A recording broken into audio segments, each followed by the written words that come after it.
বড় বিক্ষোভের ডাক দিয়েছেন পাকিস্তানের সাবেক প্রধানমন্ত্রী ও তেহরিক-ই-ইনসাফের প্রতিষ্ঠাতা ইমরান খান। তার এই হুঙ্কারের ফলে রাজধানী ইসলামাবাদে ২ মাস ব্যাপী ১৪৪ ধারা জারি করেছে সরকার। সোমবার পাকিস্তানের সংবাদ মাধ্যম ডনের এক প্রতিবেদনে এ তথ্যটি নিশ্চিত করা হয়েছে।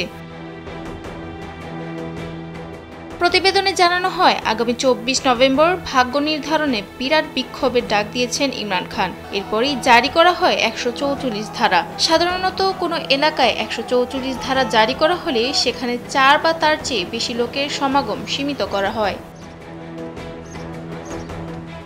জানা যায়, নির্বাচনে জনগণের ম্যান্ডেট চুরি, অন্যায়ভাবে নেতাকর্মীদের গ্রেফতার এবং ২৬তম সংশোধনী পাশের প্রতিবাদে এই কর্মসূচির ডাক দেন তিনি।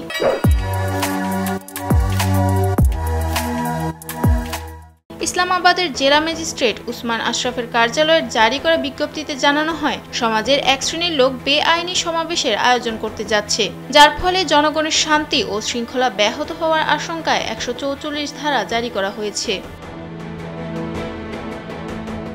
ডনের কাছে আসা এই বিজ্ঞপ্তিতে আরও জানানো হয়, রাজধানীতে ৫ বা তার বেশি লোকের সমাগম নিষিদ্ধ করা হয়েছে, কেননা এই সমাবেশ জনসাধারণের শান্তি ও শৃঙ্খলাকে হুমকির মুখে ফেলতে পারে এবং জনসাধারণের জন্য বিরক্তি বা আঘাতের কারণ হতে পারে ও মানুষের জীবন এবং নিরাপত্তাকে বিপন্ন করতে পারে।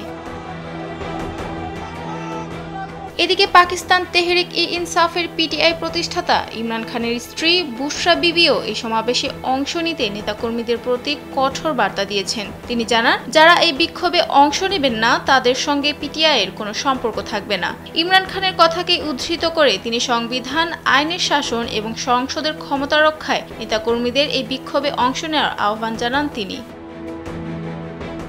সাদিয়া সিদ্দিকা, কালবেলা ডেস্ক।